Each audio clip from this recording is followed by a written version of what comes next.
आशीर्वाद दे, उसे प्यार से याद करे। तुम्हारे घर वालों से कुछ कहना है?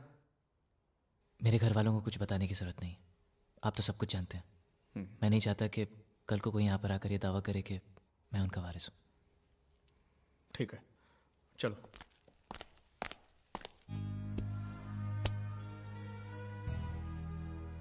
नहीं, हमें ये पैसा नहीं चाहिए। अब ऐसा सोच लीजिए जीत ने आपके लिए भेजा है। हाँ, और हमने जो धंधे में कमाया उसमें जीत का भी तो हिस्सा है ना। तुम ही बताओ बेटी, क्या करना चाहिए? आपने बिल्कुल ठीक कहा, हमें इन पैसों की जरूरत नहीं है। क्या करेंगे हम इनका?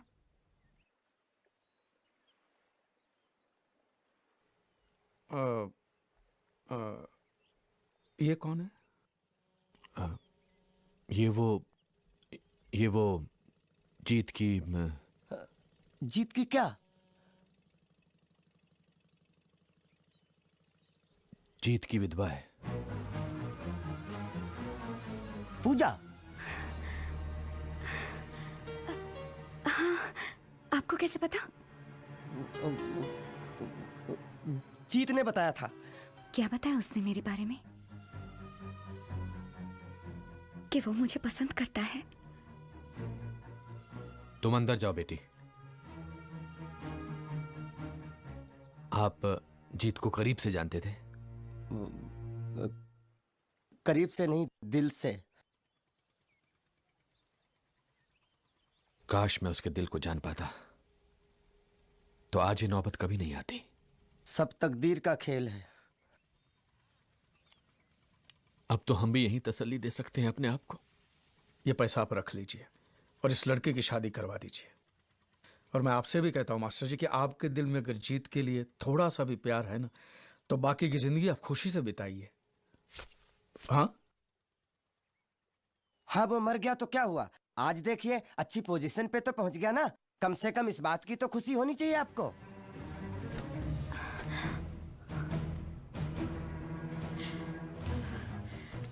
कितनी बार कहा, लेकिन किसी ने मेरी बात का यकीन नहीं किया। चाहे वो कितना भी दूर हो, मैं उसके दिल की आवाज सुन सकती हूँ।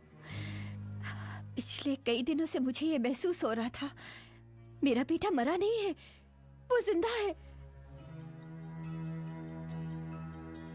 बैठो।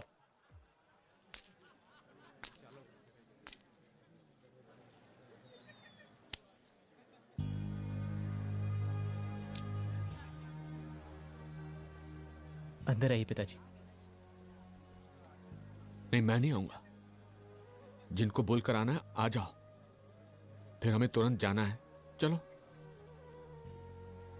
मुझे कुछ दिन दीजिए पिताजी, नहीं मैं जरूर आऊंगा। नहीं, तुझे इसी वक्त मेरे साथ चलना होगा बेटे। ऐसे पल में मुझे यहां से खाली हाथ मत जाने दे। मेरे लिए ना सही, अपनी मां के आंसुओं के लिए ना सही। जिस दिन तू समुद्र में कूदा था, उस दिन से एक लड़की हमारे घर में तेरी विधवा बनकर जी रही है, पूजा। पिताजी, तुझे उसके बारे में सोचना पड़ेगा, उसके आंसुओं के बारे में। जिन हाथों को तूने पकड़कर चलना सीखा था, उन्हीं हाथों को जोड़कर मांग रहा हूं, आज तुझे मेरे साथ चलना ही होगा। बेटा, इनकार मत करना। जीत मिला ही नहीं। अरे तो बताया क्यों नहीं आपने? जीत बेटा, बात सुनो जी। ये वर्मा जी हैं, मेरे बड़े अच्छे दोस्त, दिल्ली से हैं। ये मुबारक भाई, ये मल्होत्रा साहब, ये कपूर साहब। अच्छा सुनो बेटा, मंगनी की रस्म शुरू होने वाली है, सब लोग इंतजार करें। चलो आओ आओ भाई, आओ वर्मा जी।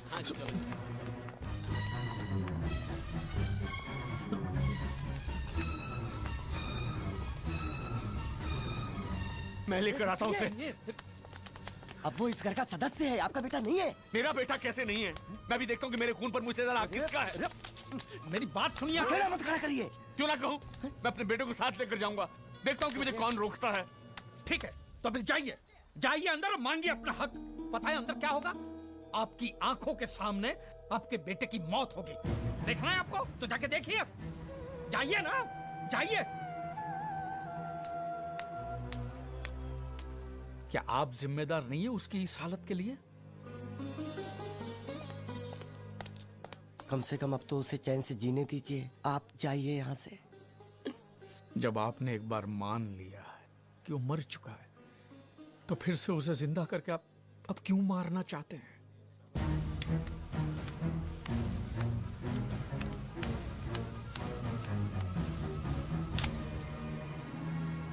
उन्होंने जो कहा था वो सच है।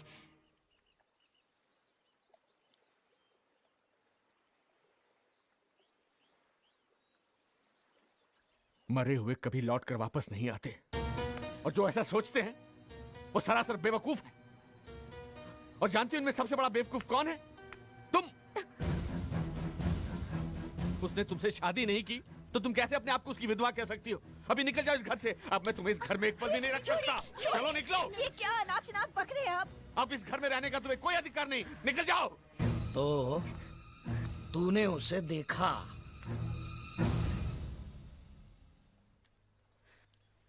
तूने उसे बुलाया, लेकिन तेरे बेटे ने घर पे आने से इनकार कर दिया, यही ना?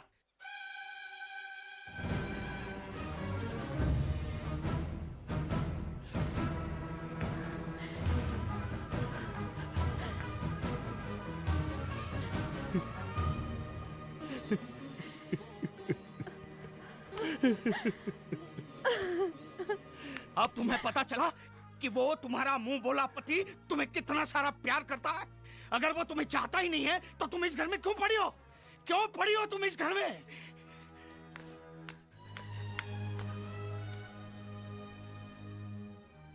हम दोस्त हैं बचपन से। जब मेरे घर लक्ष्मी पैदा हुई तब न जाने कौन सी मनहूस घड़ी में मेरे मुंह से निकल गया कि मेरी बेटी इस घर की हुई। उसकी इतनी बड़ी सजा मिली मुझे। अब तुम्हें मैं जिस किसी के भी कदमों में फेंकूंगा उसी से ही मंगलसूत्र बनवाना होगा, वरना इसे मैं तुम्हारी आंखों के सामने जिंदा जला दूंगा, और वो भी देखना होगा तुम्हें।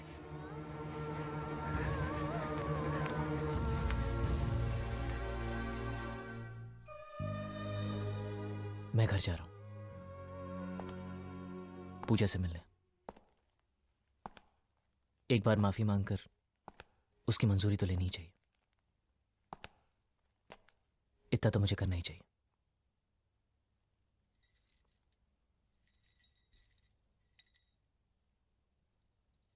आऊंगा, जरूर आऊंगा। बस मेरे लिए प्रार्थना करना कि मुझे उसका सामना करने की हिम्मत मिले।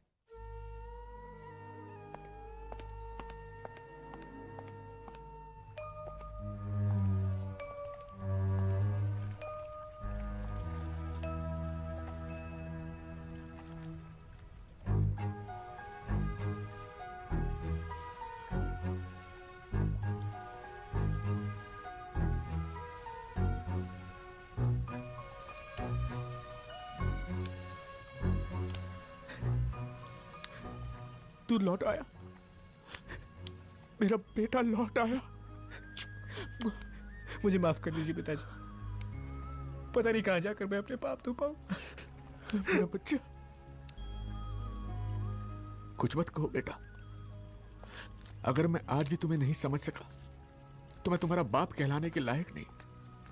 चलो बेटा, घर चलो। घर में दो लोग तुम्हारा बेसब्री से इंतजार कर रहे हैं और सिर्फ तुम्हारा नाम लेकर जी रहे हैं। चलो बेटा।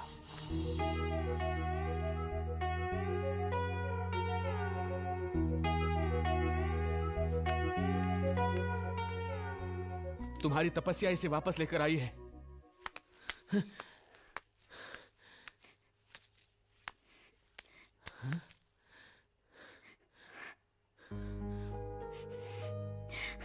अरे अब तो रोना बंद करो।